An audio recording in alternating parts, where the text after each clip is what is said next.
জন্মদিনের কেকটা আমি নিজেই বানালাম। তো এটাও কি পসিবল? আরে ভাই, একটা হোম বেকারের জন্য সবকিছু পসিবল। আমরা যেমনি সবার জন্মদিনটাকে খুব স্পেশাল করে তুলতে ভালো ভালো ডিজাইনার কেক বানাই, তেমনি নিজের জন্মদিনের জন্য কেক বানাতে পারি, বাট ডিজাইন কিচ্ছু মাথায় আসে না। কোনো কিছু নতুনত্ব সবার জন্য বানাতে পারি, বাট নিজের জন্মদিনের জন্য কি নতুনত্ব বানাবো যেটা আরো 5টা লোকের ভালো লাগবে, আরো অর্ডার আসবে। তো নিজের জন্মদিনের জন্য আমি বানিয়েছিলাম দুতলা একটা 2 টায়ারের কেক, বাট একটু অন্যরকম, একটু টপ ফরওয়ার্ডের মধ্যে রেখেছিলাম। আমি চেয়েছিলাম যে আমার জন্মদিনের কেকটা একটু অন্যরকম হোক, সবার থেকে আলাদা নতুনত্ব। তা আমি একটা ডিজাইন বানিয়েছি আর 2 রকম ফ্লেভার বানিয়েছিলাম, একটা হচ্ছে চকলেট আর একটা হচ্ছে স্ট্রবেরি বাটারস্কচ আর চকলেট ফ্লেভার মেশানো, আমি যেটাকে কাস্টমাইজ করেছি। আর আমার খুব ভালো লেগেছে জানো তো নিজের জন্য এই কেকটা বানাতে।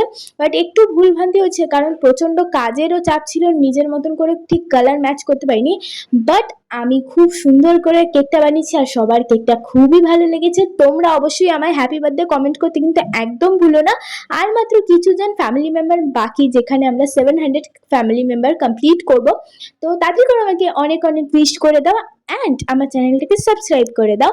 আর অবশ্যই কমেন্ট করে জানিও কেকটা তোমাদের কেমন লাগলো। আর আজকে যেহেতু গণেশ পুজো, বাড়িতে গণেশ পুজো আছে, সেই ভিডিও পরে শেয়ার করবো। এখন আসি, টাটা।